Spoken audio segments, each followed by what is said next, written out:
The NCAA is one of the largest businesses in the United States.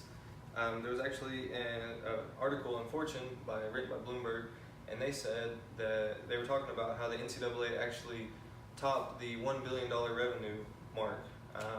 In the school year, the annual year 2016, 2017, they actually earned a record $1.06 billion. That's a ton of revenue, especially for college sports. And the unfortunate thing is, college athletes didn't see a dime in compensation for any of this. I have several friends that played sports in college and at universities, and they tell me some of the many financial hardships they face just by playing sports and not having the ability like I do to work that side job or that job to make themselves some extra money for food or gas or clothes, whatever it is. I mean, they don't have that chance, and for some of them it's pretty hard if the universities don't give them enough. So how would you feel if I told you, let's say you were an artist or a painter and you were in college, you were a college student, and you couldn't sell paintings or you couldn't sell music and make that extra money, or take pictures and make extra money on the side, or work that job? How would that make you feel? And then the university turns around and tells you, we can go ahead and sell your name, sell whether it not be your work, but they can sell essentially your livelihood and make money off of you just because you go to their school.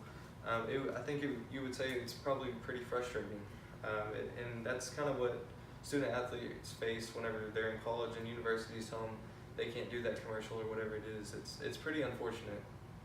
Some of the problems they face, many college athletes are afraid of, the risk of getting hurt. I mean, some of them could potentially be worth millions of dollars. I mean, they have the opportunity to go play in the pros, and it's always a thought in their head, what if I get hurt and don't have this opportunity anymore? I mean, it would be, it'd be heartbreaking. It would change your life probably forever, just because you had to go play that 1 or 2 years in college. I mean, it's unfortunate for a lot of these college athletes.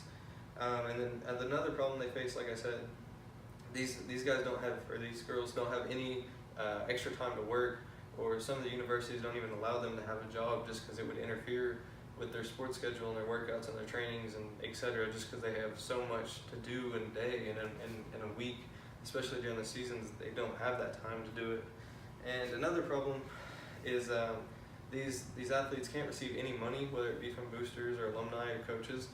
They can't take anything of value pretty much from anybody unless it's family, and it's pretty unfortunate because these guys can't get any help from the outside just because they're amateurs, and that could persuade whether or not they go play for one school or they don't play for another school, and it's kind of just tough on them in that aspect. And I mean, if you hand and then that leads to my next problem. If you hand a kid say $100,000 in a year and say, just come play for me and you can get it, or I'll pay you this much every month, an 18-year-old kid's probably never seen that much money before, and he's going to say yes, and that gets people into trouble. I'm sure some of you have seen, the FBI interviews, or I say interviews, the FBI investigation, especially in college basketball right now, of coaches paying their players to come play for them at schools.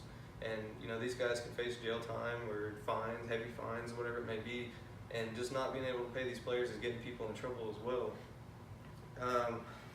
And then my last problem that leads from not being able to pay these athletes is a lot of these guys, especially the higher level athletes, like your LeBron James and Kyler Murray's or whatever football player it is, or basketball, anybody athlete, they could go to the pros, right out of high school. They have to go, play in college, and they don't want to be in college just because they know they're going to get to the next level, and they know they're not going to get paid in college, and so they leave, such as like Kevin Durant in their first year. And I mean, if they had been offered money to play in school and not had to worry about, financial stress, whether it be a family member home or say they have a kid or something they need to pay for and they're off playing sports trying to get to that next level, they won't want to stay in school and earn their degree. And a lot of guys, if they go play in the pros and get hurt, they don't have anything to fall back on just because they went and played in the pros and they made that money real quick, and now they're hurt with no skill or trade or any sort because they put their whole life in that sport. So paying these kids will probably want to make them, stay in school longer and just get that education, because there's no stress on them, no pressure from anybody else, because they're getting money and they're going to school at the same time. And like I said about the injury thing, that leads me to, I'm sure many of you have heard of Zion Williamson. He was played for Duke this last year, one of the top recruits out of high school, most likely going to be the #1 draft pick. Really talented at basketball, a freak athlete, and he goes and plays in a big game, a national televised game in front of the entire nation, and blows out of his shoe and almost suffered, a career-ending injury. It could have been really unfortunate for him, and it's unfortunate these guys aren't getting paid when they, basically have to put millions on the line like him. He could have missed out on millions of dollars in the future just because he had to go play 1 year in college, and he's still not getting paid for the year he did play, or he could have went and got that degree, like I said, if he got hurt later in life. In the New York Times, the writer Mark Tracy actually mentioned Nick Bosa, he was a junior this last year at Ohio State, played football there, and he suffered an injury, and he said, you know what, he mentioned how Nick said he's just going to withdraw out of college. He's not going to finish college because it's not worth it for him to have to come back and try to play again. So he's just going to withdraw because he has that opportunity to go make millions. And so he doesn't want to finish school because, he doesn't want to miss out on that money. And I think that's a really good example on, the stress that these kids face because they have to go play 2 years in college or a year, whatever it is, and they're missing out on that money.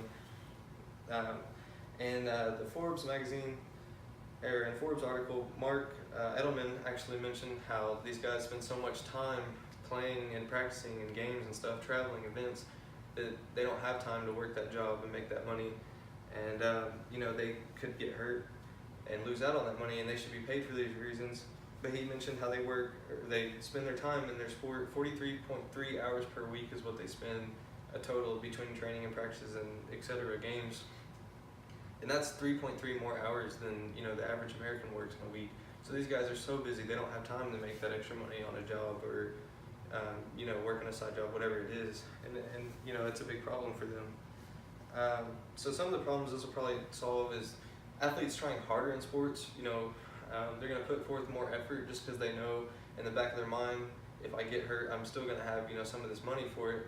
And I'm in college, so I can try to get that degree while I'm here, so I can keep playing and just give it my all. And especially for some of the higher level athletes, like Nick and Zion, they may not want to keep playing, and it kind of ruins the the marketability of the NCAA as a whole, and just the league, just because these guys aren't giving it their all. And so paying these guys will probably help fix that problem as well.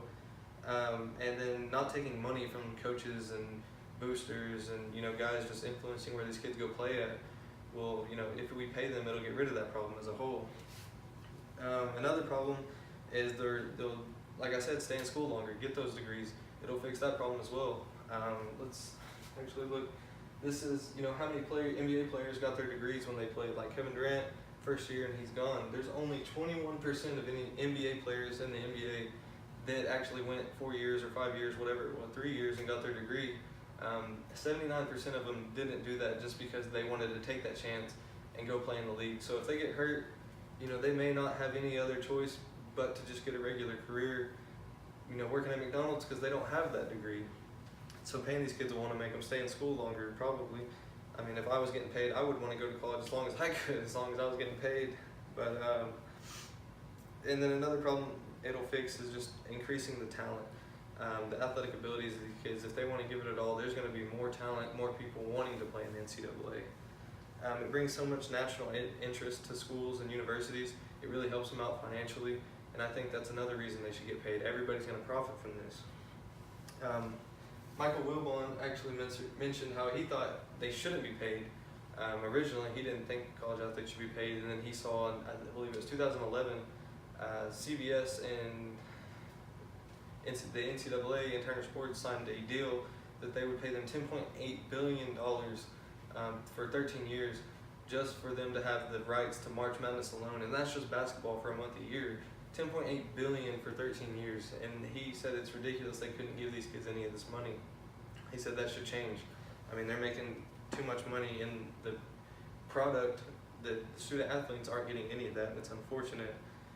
Whether or not they get paid from sales of jerseys or sponsorships or advertisement, whatever it may be, they should have that opportunity to go make that money.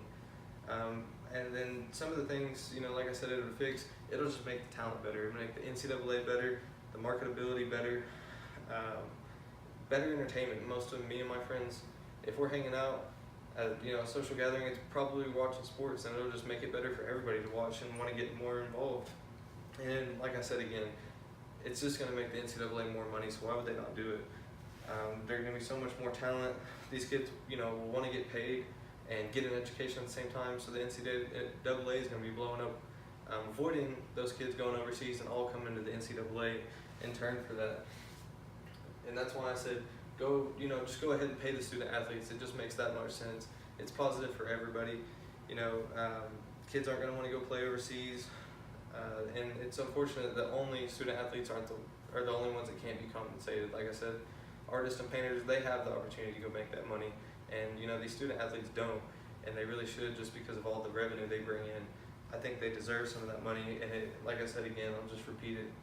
It's going to help the NCAA out as a whole. It's going to help schools and coaches out. Everybody's going to make more money in the end, and I think it just have a positive impact on everybody. Thank you.